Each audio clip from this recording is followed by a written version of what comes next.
EC a donc deux solutions complexes différentes, notées R1 et R2. Donc l'ensemble des solutions, si vous voulez que je l'écrive autrement, donc autre notation. L'ensemble des solutions, moi je mets un petit C pour dire que c'est les fonctions à valeur complexe. C'est les fonctions que x associe C exponentielle R1x plus D exponentielle R de x avec C et D qui sont complexes. Voilà. Donc là, c'est l'accolade d'ensemble. C'est l'ensemble de quoi? De quel type d'objet? Des fonctions du type C exponentielle R1x plus D exponentielle R de x, et je dis tel que C et D soient complexes. Ça peut s'écrire aussi, donc je vais plutôt dire autre notation. Donc là, il fallait dire l'ensemble. Notons S, c'est l'ensemble des solutions à valeur complexe. Comment je pourrais le noter aussi? Je pourrais le noter comme ça. Constante pour la fonction exponentielle R de x, plus constante pour la fonction exponentielle R de x, avec C et D qui sont complexes. C'est deux écritures différentes de la même fonction. Alors, je vais le démontrer. C'est une égalité. Ça veut dire que toutes les fonctions de ce type-là sont solutions de l'équation H. Et réciproquement, les solutions de H sont forcément des fonctions de ce type. Il n'y en a pas d'autres. Donc je vais prendre une fonction de ce type-là et vérifier qu'elle vérifie l'équation H. Ça va me donner quelle inclusion? J'ai une inclusion directe, une inclusion rétro. Si je prends une fonction comme ça, que je remplace et que je vois que ça fait 0, que donc elle vérifie H, j'aurai quelle inclusion? La rétro, tout à fait. J'aurais montré que toutes les fonctions du type C exponentielle R1x plus D exponentielle R de x font partie des solutions. Première inclusion, montrons que, quel que soit C et D, les fonctions de ce type-là sont solutions de H. Soit C, D de complexe. Notons Y, la fonction. C'est parti. Y, elle est donc, on est bien d'accord qu'elle part de R et qu'elle atterrit dans C parce que C et D sont des complexes. Hein. Ok? Y est dérivable deux fois parce qu'on sait déjà qu'une exponentielle complexe, on sait la dériver. Vous vous souvenez qu'une exponentielle, même avec un coef complexe, donc je vais peut-être faire un petit nuage ici. Je vous fais ce petit rappel-là. La fonction, même si M est complexe, elle est dérivable. Et sa dérivée, c'est M exponentielle mx, comme si c'était réel.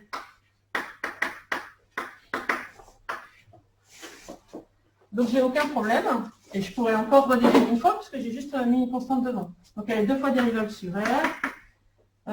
Et puis si je calcule la dérivée seconde, je redérive un petit coup.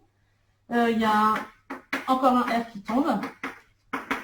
Et là, il y a un R qui tombe. Je remplace, calculons A, Y seconde de X plus B, Y prime de X. Il y a des X partout. Donc il y a un grand C et un petit C. Hein. Donc faites bien la différence.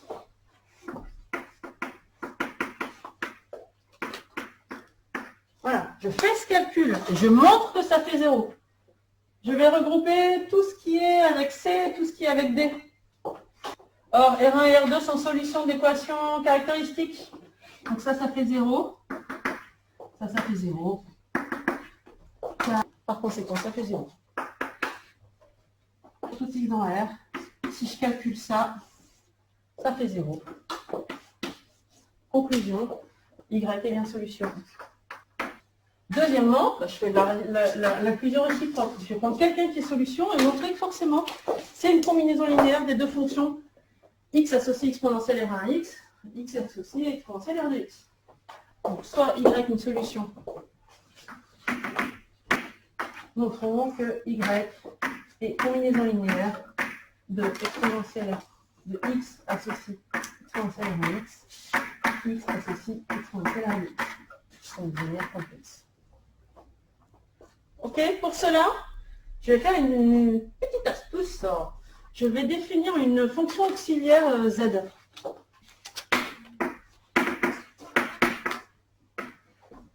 Je vais créer la fonction.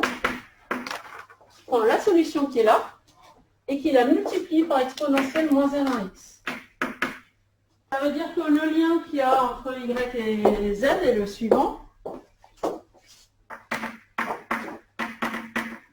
Z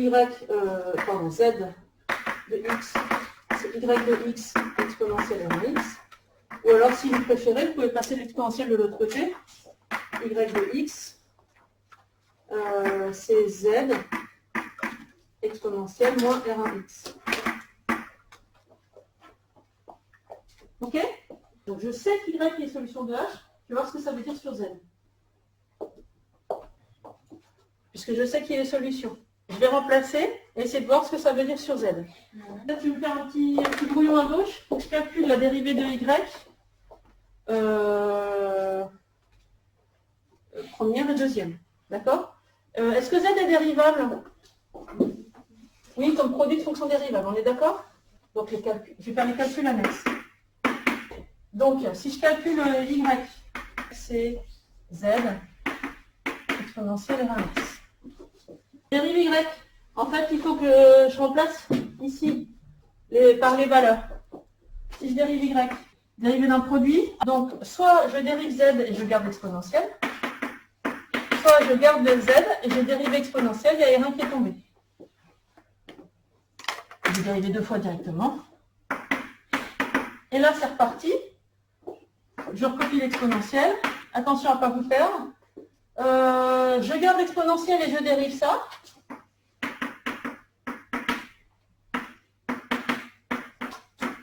On est d'accord? Ou alors, je dérive l'exponentielle et je garde ça. Si je dérive l'exponentielle, j'ai un R1 qui tombe et je remultiplie par ça. Donc je vais avoir une deuxième fois un z'. Et je multiplie par ça, je vais avoir z de x R1 carré. Et je remplace. Moi, ce qui m'intéresse, c'est puisque je sais que a y seconde plus b y prime plus c y égale 0, qu'est-ce que ça m'apprend sur z? Vous allez voir que z de vérifier une équatif, mais plus simple. Ça fait 0. Qu'est-ce que ça m'apprend? Tout ça, ça fait 0. Vous avez une exponentielle dans chacun des termes. Là, là et là. Donc, je peux la mettre en facteur.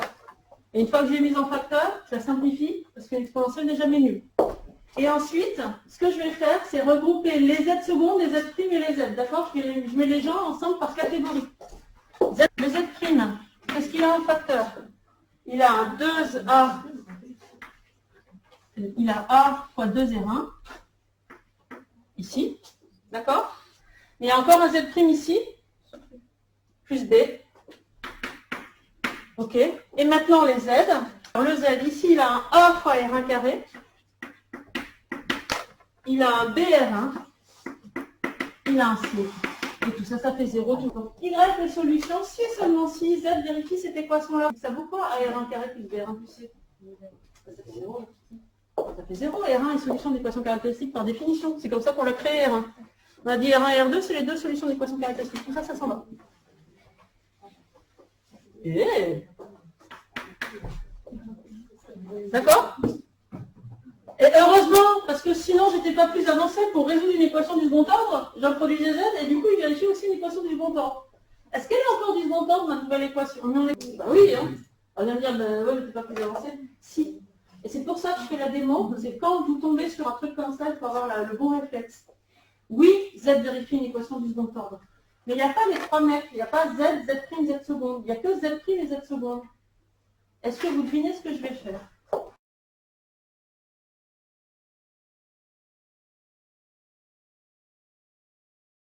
Je vais changer d'inconnu et je vais dire que en fait, z' vérifie une équation du premier ordre. Parce qu'il y a z' et puis il y a sa dérivée, z seconde. Donc z' vérifie une équation du premier ordre. Le fait qu'il n'y ait pas z, ça me permet de dire qu'en fait, ce que je cherche, c'est z'. D'accord? Donc, gros z,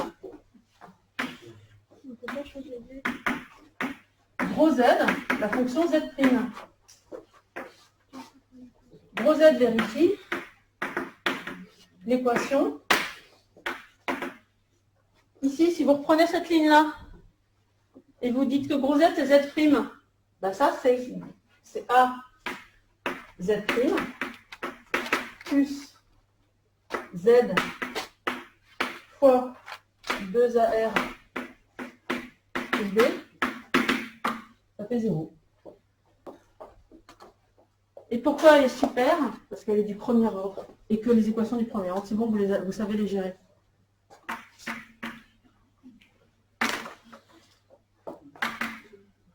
Ok? C'est une équation du premier ordre à coef constant. Donc on va résoudre, on va chercher gros Z. Une fois qu'on aura gros Z, on cherchera petit z. Une fois qu'on aura petit z, on aura y. D'accord? Ça a le temps de tout. Ah oui, A est non nulle, hein, donc elle peut être résolue. Gros Z s'écrit K exponentielle moins. Ça, c'est le petit a du cours. Ok, mais je ne vais pas l'appeler petit a parce que j'ai déjà un petit a dans mon truc. Ça s'intègre, bah, il suffit de mettre un x devant. D'accord? Donc moins. Alors ça, moi je vais plutôt l'écrire. Ça vous va si je simplifie, que je dis que c'est 2R1 plus B sur A. C'est plus joli. Je veux dire que c'est 2R1 plus B sur A. Ouais? Donc c'est plus joli.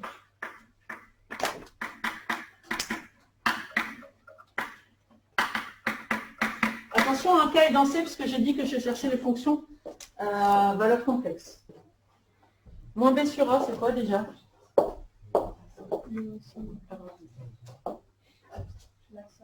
C'est la somme des deux, tout à fait. Moins B sur A, c'est R1 plus R2. Donc si je fais 2R1 plus B sur A, ça fait combien ça? Ça fait 2R1 moins R1 plus R2. Ça fait R1 moins R2. Je vais dire que 2R1 plus B sur A, c'est R1 moins R2. C'est parti. Attention, je modifie.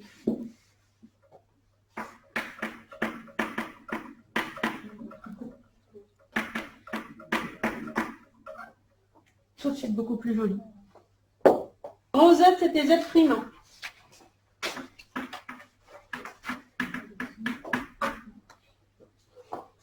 Donc j'intègre, je suis sur un intervalle, d'accord? Donc, comment vous intégrez? Exponentielle R2 moins R1 fois X. 1 sur R2 moins R1, exponentielle R2 moins R1 X. Attention, parenthèse non amovible. Hein. C'est possible de diviser par R2 moins R1? Oui, parce qu'on est dans le cas où delta est non nul, donc R2 et R1 sont bien de racines distinctes. Et attention, pour ne pas oublier le plus constante. Sinon, c'est pas vrai. D'accord? Ce serait un Z possible, mais je ne sais pas si Z il a une constante ou pas. Donc je vais dire qu'il y a une autre constante K', se voit. Donc il existe une constante telle que il existe, il est devant. Voilà Z. Dernière étape, je reviens à Y. Z fois exponentielle R1x. On est d'accord? Je distribue comme ça, les R1x vont s'éliminer, on est d'accord? Il va rester que l'exponentielle R2x. Et bien c'est bien du type constante. Exponentielle R1x, constante exponentielle R2x. Pardon, la constante elle est complexe là. De ce que j'ai dit, c'est bon. Ça va faire bien.